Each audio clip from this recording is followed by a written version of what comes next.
BFM Business, l'heure H, la question du jour. Pierre Ferracci, je rappelle, vous êtes donc le président du groupe Alpha. Pierre Ferracci, beaucoup de questions à vous poser parce que le groupe Alpha, pour ceux qui, c'est rare les gens qui ne connaissent pas, mais vous soutenez, vous êtes plutôt du côté des syndicats, on peut dire ça comme ça, voire du côté de la CGT. C'est vous notamment qui travaillez beaucoup sur toutes les restructurations en cours. Vous avez énormément de dossiers. On travaille avec tous les syndicats et tous les représentants du personnel. On accompagne aussi les entreprises. Dans certains cas, il y a beaucoup de dossiers de restructuration. Il y en aura beaucoup à l'automne, mais ça a déjà commencé.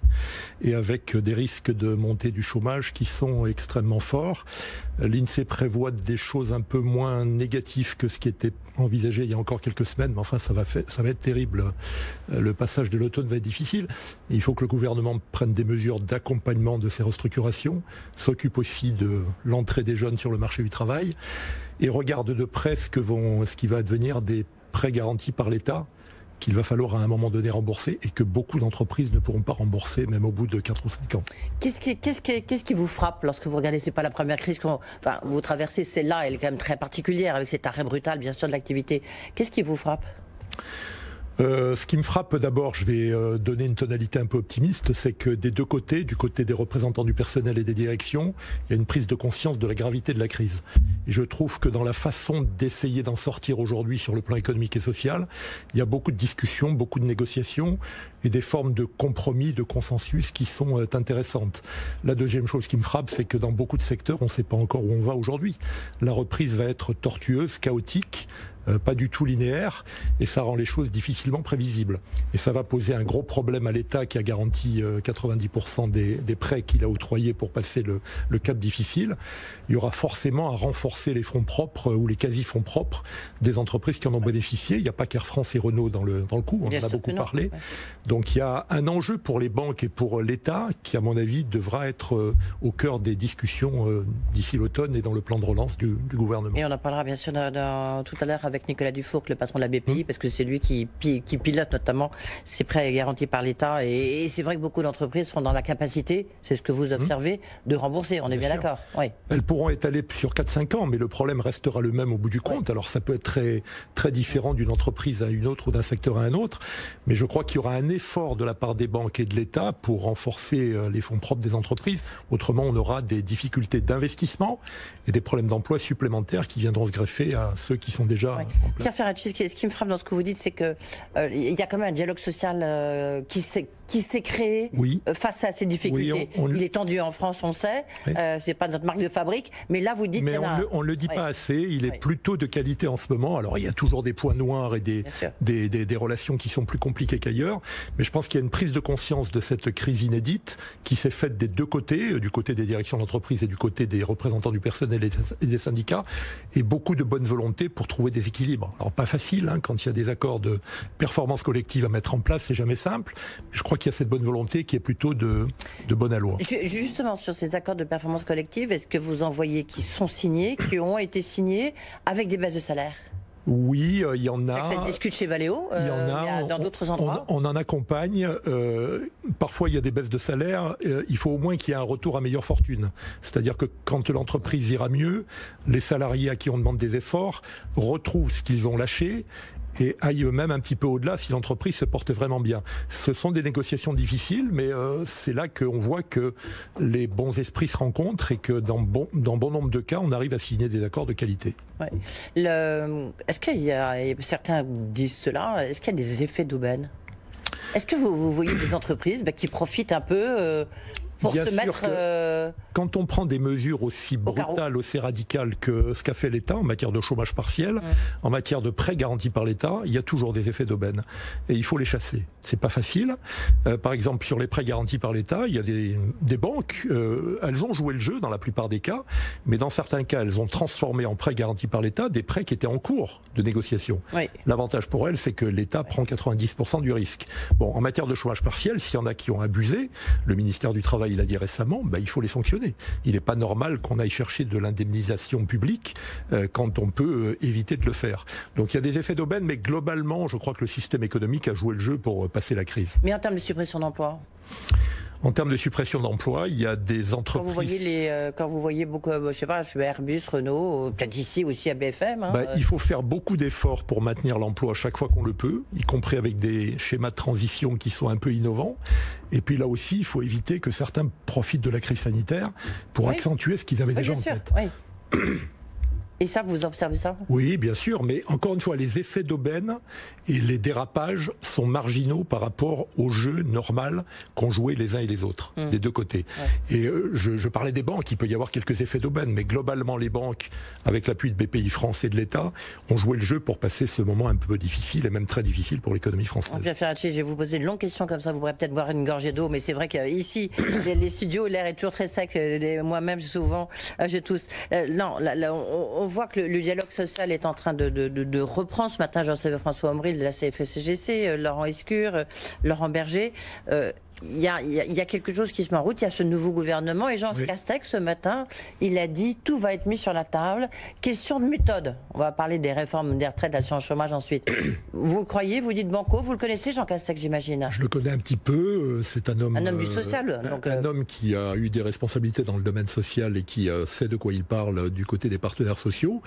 Bon, après, moi je pense comme l'ensemble des partenaires sociaux, du MEDEF à la CFDT, en passant par la CGT, la CFE-CGC ou Force ouvrière, que rediscuter des retraites aujourd'hui n'est pas tout à fait raisonnable. Il y a une énergie à consacrer aux problèmes d'emploi, à l'entrée des jeunes sur le marché du travail, aux problèmes de restructuration que j'ai évoqués, qui fait que le débat sur les retraites ne va pas être très serein. Alors j'avais dit à une époque qu'il fallait peut-être en faire un débat de la prochaine campagne présidentielle. On m'avait dit que là on prenait trop de risques en se rapprochant de l'échéance présidentielle. Mais la crise du coronavirus nous en a rapprochés. Je ne crois pas qu'à l'automne, tout le monde soit préoccupé par l'âge pivot ou par la façon de gérer les retraites dans quelques années. On va pas se refoutre sur la gueule. Ça c'était l'expression de Laurent Berger. Mais ce matin quand même il a apporté à l'Assemblée nationale, là, il y a quelques instants, il a apporté des précisions quand même, le Premier ministre. Il a dit il y a deux aspects. Il y a la réforme systémique, la réforme de fond. On ne va pas renoncer, mais on va prendre notre temps. Ça, c'est le côté système universel à point. Mais en revanche, il y a urgence sur tout le côté financier, avec ce trou qui s'élève à 30 milliards au lieu de 4 milliards. Donc là, il faudra qu'on prenne des mesures. Et rapidement, et ça sera la semaine prochaine. Oui, mais la difficulté... Il distingue les deux.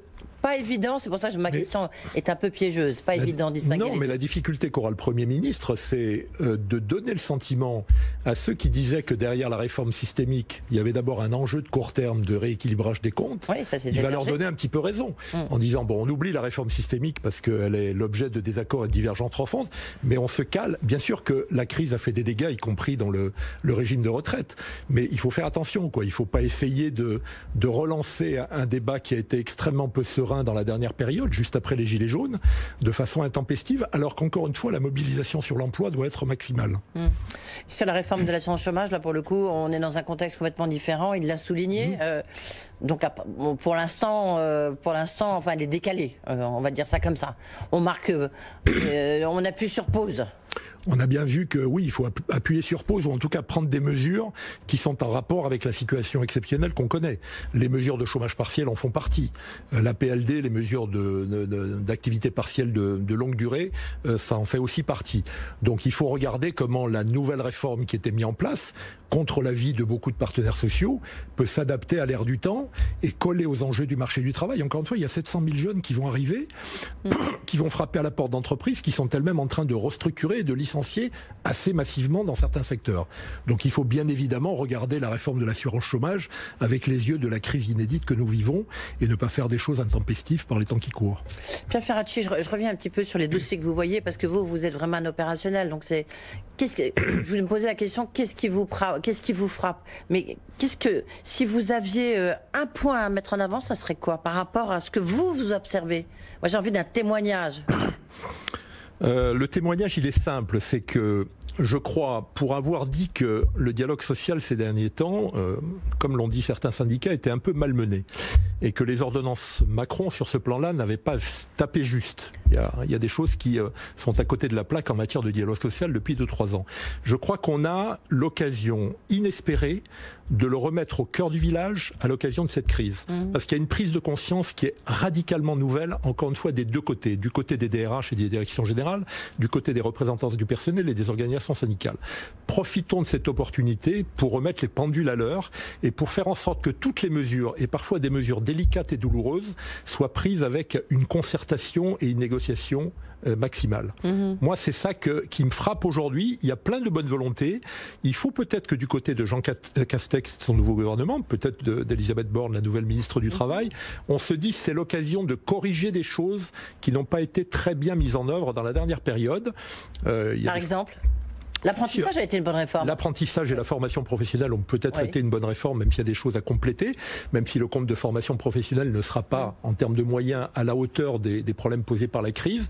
Je crois qu'en matière de dialogue social, on a tapé un petit peu à côté de la cible et qu'il est temps de remettre les syndicats et le patronat sur le terrain des entreprises, mais peut-être aussi sur le terrain des branches, voire même si Geoffroy Roux de Bézieux y est un petit peu hostile sur le plan interprofessionnel, autour de la table pour parler de télétravail, pour parler de chômage partiel là où il le faut, pour parler d'accords de performance collective. Il faut beaucoup de consensus et de recherche de compromis. Oui. Toute dernière question, on va parler un petit mot du foot quand même, parce qu'on n'en parle jamais ensemble. C'est vrai. Mais vous êtes. Il y a des enjeux économiques pourtant. Oui, mais pourtant un enjeu économique énorme. Et puis en plus, j'adore le foot. Donc le Paris FC, vous êtes propriétaire. J'y vais cash. On dit que vous cherchez un partenaire et qu'en plus il y a des acheteurs. Ah, mais j'ai dit depuis longtemps que j'allais ouvrir le capital. Donc je vais le faire. Je suis en phase de négociation. Je ne dis jamais. Vous pouvez nous dire avec qui Je ne dis jamais. Avec les Barini. Ça sera des partenaires étrangers dans un premier temps, nationaux dans un deuxième temps. Je veux garder une coloration nationale et même régionale à ce club, donc il est hors de question de le vendre.